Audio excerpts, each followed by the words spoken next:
ایک ناجائز ناکام اور نااہل حکومت سے اس ملک کو نجات مل سکے. ملک معاشی لحاظ سے تباہ ہو چکا ہے. نئے بجٹ میں جھوٹ بولنے کا پروگرام بنایا گیا ہے اور ایک جھوٹا بیانیہ بجٹ کے نام پر قوم کو دیا جائے گا.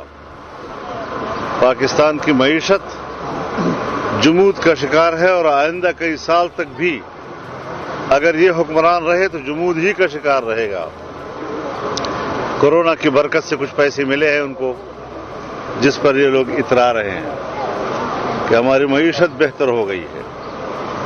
بنگلہ دیش اور انڈیا کے لاک ڈاؤن کی وجہ سے گارمنٹس کی برآمدات کے تمام آرڈرز اب پاکستان کو مل رہے ہیں, جس کی وجہ سے کچھ برآمدات میں فائدہ ہوا ہے تو اس کو یہ اپنی پالیسیوں کا حصہ بنا رہے ہیں. یہ مضحکہ خیز قسم کی باتیں ہیں.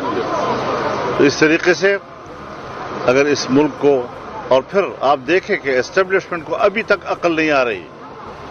گلگت بلتستان میں بھی انہوں نے مداخلت کر کے وہاں ان کی حکومت بنائی, اور اب کشمیر کے اندر بھی وہ مداخلت کر کے لوگوں پر دباؤ ڈال کر پی ٹی آئی میں شامل کر کے ان کی حکومت بنوانے کی طرف جانا چاہتے ہیں.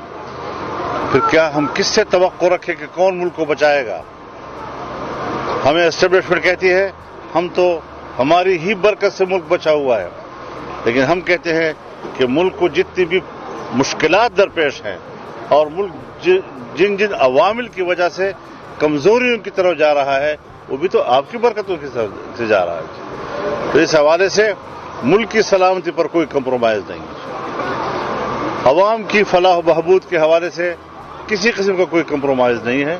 ہم بالکل واضح پالیٹکس کر رہے ہیں اور ہم اس ملک میں جس مقصد کے لیے پیدا ہوئے ہیں انشاءاللہ اسی مقصد کے لیے ہماری زندگی وقف ہے اور اس کے لیے ہم آگے بڑھیں گے. یوٹیوب پر گوگلی ٹی وی دیکھنے کے لیے youtube.com کی سرچ بار میں گوگلی ٹی وی ٹائپ کریں.